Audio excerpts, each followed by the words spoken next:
Γεια σας! Στο σημερινό βιντεάκι θα σας δείξω ένα τρόπο τον οποίο βρήκα για να αποθηκεύω εύκολα τα σκουλαρίκια μου και κάποια από τα καθημερινά κοσματάκια που φοράω και να μην μπερδεύονται, γιατί βασικά αυτό ήταν το θέμα μου. Λοιπόν, τα έβαλα μέσα στο σιρταράκι, εντάξει, οπουδήποτε μπορεί να μπει, θα σας πω που έβαλα εγώ τα δικά μου.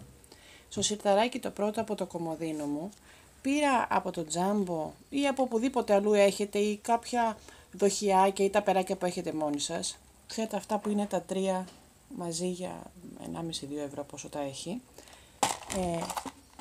Και τα έβαλα, τα κρεμαστά βασικά ήταν το θέμα μας. Βλέπετε όπως είναι η διχαλίτσα τους. Τα κρέμασα εδώ. Οπότε τώρα ανοίγει, κλείνει το σιρτάρι, δεν πάνε πουθενά.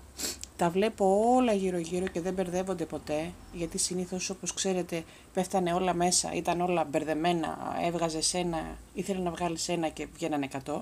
Στη μέση έχω ένα μικρό κουτάκι από κοσμηματάκια τα οποία έχω βάλει, τα μικρούλια ξέρετε αυτά που είναι, τέλος πάντων τα μικρά που είναι μόνο για τρυπούλα. Και εδώ που τώρα έπεσε, γιατί δεν το βγάζω συνήθως ποτέ αυτό επάνω, έχω τους κρίκους μου. Έτσι τα έχω όλα τακτοποιημένα γύρω γύρω. Δεν φεύγουν ποτέ και ό,τι θέλω κάνω έτσι τσακ και το παίρνω. Σε ένα διπλανό κουτάκι εδώ έχω τα βραχιολάκια, τα οποία είναι, όχι τα σταθερά ξέρετε που είναι σε τρύπου μπρασελέ, αλλά αυτά που είναι σε τέτοιο στυλ, οπότε ξέρω και τα παίρνω. Και εδώ σε αυτό το κουτάκι, ένα κουτάκι κάτι δεν θυμάμαι τι έχει μέσα τώρα, έχω βάλει όλα τα τριφυλίδια μου.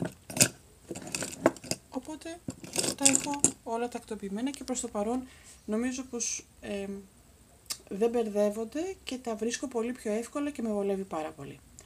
Αυτά θα τα πούμε σε επόμενο.